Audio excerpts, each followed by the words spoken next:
Hi everyone. तो welcome है सबका द रेनबो वलीटा शो में। तो आज एक नई बुक का रिव्यू करने जा रहे हैं और बुक का नाम है सर्स। तो जब मैंने द सॉन्ग ऑफ अखिलीस पढ़ी तो मैं सुपर इम्प्रेस्ड हुई थी भाई मैडलिन मिलर से।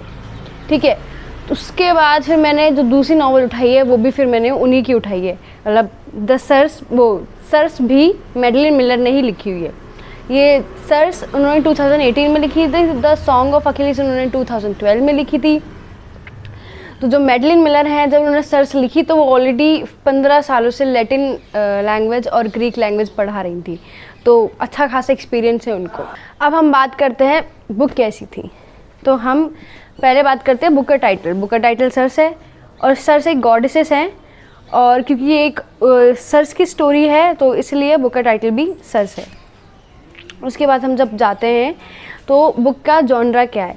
तो बुक का जॉनरा है फैंटेसी, मैथोलॉजिकल फिक्शन और मेरे अकॉर्डिंग तो मिस्ट्री, बिकॉज बुक में इतने सारे सरप्राइजेज, इतनी सारी मिस्ट्री है और कि चीज़ें जैसे खुलती जाती हैं, पढ़ते उतरती जाती हैं। तो मुझे बहुत ही मतलब अच्छा लगा। तो मेरे अकॉर्डिंग तो ये मिस्ट्री में भी बुक को रखा जाना चाहिए। अब उसके बाद जो बुक है उसको 27 चैप्टर्स में डिवाइड किया गया है। 350 पेज की करीब बुक है। तो अब हम बात करते हैं कि बुक में क्या है। जो सर्स है उसके पर्सपेक्टिव से लिखी गई है। तो सर्स जो गॉडेसेस हैं वो अपनी स्टोरी बता रही हैं उस बुक में। जो सर्स हैं वो हेलियोस, जो हमारे यहाँ पे जैसे सूर्यदेव हैं तो उसी ग्रीक माइथोलॉजी में हेलियोस है। तो हेलियोस और एक सी निम्फर्स की बेटी हैं सर्स। तो वो जो जब वो होती हैं तो मतलब वो बिल्कुल भी ऐसी बेटी नहीं होती जो गॉड को चाहिए होती है। किसी भी गॉड को चाहिए होगी कि उसकी बेटी ऐसी हो। मतलब जैसे हमारे पास केस था ना पेट्रोक्लस का द सॉन्ग ऑफ अखिलीस में, कि किसी भी राजा को एक ऐसा बेटा नहीं चाहिए होगा जो इतना मीक बॉय हो, इतना मतलब उस डरा सहमा रहने वाला हो। तो उसी तरह वही है सर्स। और कोई भी गॉड ऐसी डॉटर नहीं चाहेगा, बुक में इस तरह से बताया गया है।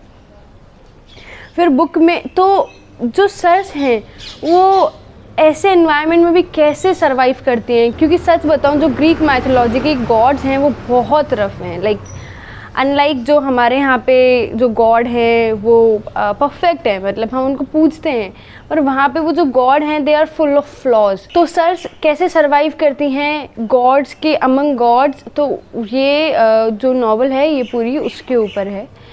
तो पहले बता दूं मैं आपको कि सर्स वही गॉडेसेस हैं जिनके पास आगे ओडियसेस रुके थे।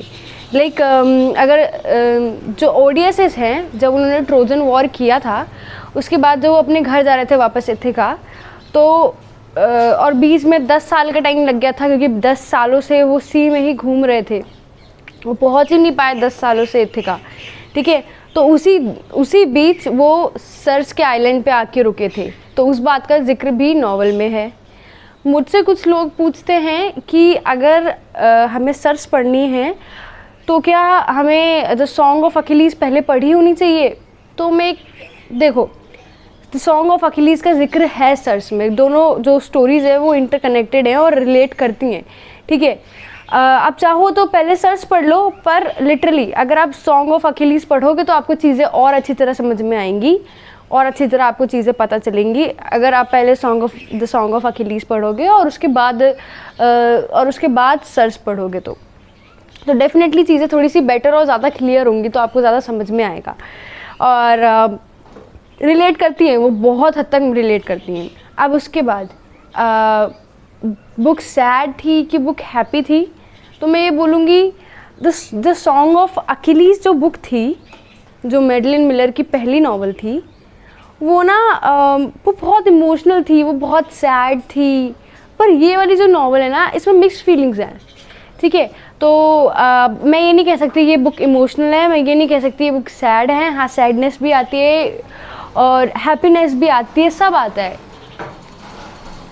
ऊपर से सच बताऊँ तो ये बुक बहुत ही ज़्यादा एडवेंचरस है, क्योंकि जो भी जैसे सर्स की लाइफ है ना, उसमें इतने सारे इवेंट्स चलते जाते हैं कि जो रीडर है ना वो बिल्कुल बोर हो ही नहीं सकता।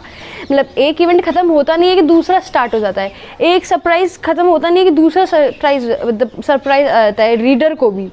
मतलब तो मैं भी बहुत बार अच्छा ये हो गया, सच में ऐसा था, मतलब लिटरली मेरे कुछ रिएक्शंस थे उस बुक को पढ़ के, और मैं खुद भी बहुत शॉक थी। काफ़ी चीज़ें जब खुल रही थी तो फिर मुझे बुक बहुत अच्छी लगी।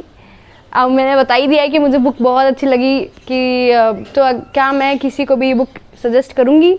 हाँ, मैं पक्का ये बुक सजेस्ट करूँगी कि उसमें बुक में जो रीडर है ना वो 1 मिनट भी खाली नहीं बैठ सकता। मतलब कुछ ना कुछ चलता ही रह रहा है बुक में, स्टोरी में कुछ ना कुछ चलता ही जा रहा है। फिर उसके बाद मुझे एक लाइन इस बुक की बहुत अच्छी लगी थी जो मैं बताना चाहूँगी। तो इस बुक में एक लाइन थी कि no parent can really see their child because when they see their child they only see the mirror of their flaws. तो मुझे ये बात बहुत अच्छी लगी। ये बात क्यों कही गई है, कब कही गई है, ये तो आपको तभी पता चलेगा जब आप बुक पढ़ोगे। मैं वैसे भी कुछ रिवील नहीं, मैंने जितना भी बताया उसमें भी मैंने कुछ रिवील नहीं किया है बुक का, और मैं ये सिर्फ इसलिए क्योंकि जिससे बुक में जो आपका इंटरेस्ट है वो ख़त्म ना हो जाए, इसलिए मैं सिर्फ उतनी चीज़ें बता रही हूँ जितनी ज़रूरी है। सर्स ने उन इतने ऐसे गॉड्स के, इतने रफ गॉड्स के बीच में रह के कैसे अपना मतलब कैसे वो वहाँ पे एग्जिस्ट करा उन सर्स ने, कैसे अपने आप को मतलब मेंटेन रखा, इस बुक में हम वो पढ़ते हैं। और लिटरली मैं शॉक्ड हूँ, मतलब जो पेशेंस थ्रू आउट अपनी स्टोरी सर्स शो करती हैं, लाइक वो पेशेंस ज़रूरी है, और वो चीज़ मुझे बहुत अच्छी लगी। बुक तो मुझे बहुत अच्छी लगी। मैं पढ़ती मतलब एक अलग ही दुनिया, जब मैं बुक पढ़ रही थी, यूजुअली तो ऐसा रीडर्स के साथ होता ही है कि वो अलग ही दुनिया में चले जाते हैं, पर मैं भी बहुत अलग दुनिया में चली गई थी। तो जब बुक ख़त्म हुई तो मैं ऐसी थी, अब क्या करेंगे जीवन में। और एक बात कि बुक की जो एंडिंग है वो भी मेरे अकॉर्डिंग बिल्कुल जस्टिफाइड है, क्योंकि मैं ही वैसी एंडिंग सोच रही थी, और जब वैसी एंडिंग हुई तो मैं खुश हो गई, बिकॉज ऐसा ही होना चाहिए था। ठीक है, तो बुक की एंडिंग भी बहुत प्यारी है और बिल्कुल जस्टिफाइड है। तो मेरे अकॉर्डिंग तो ये बुक आपको पढ़नी चाहिए, इन्जॉय करना चाहिए, एक नए एडवेंचर पे स्टार्ट हो जाओ।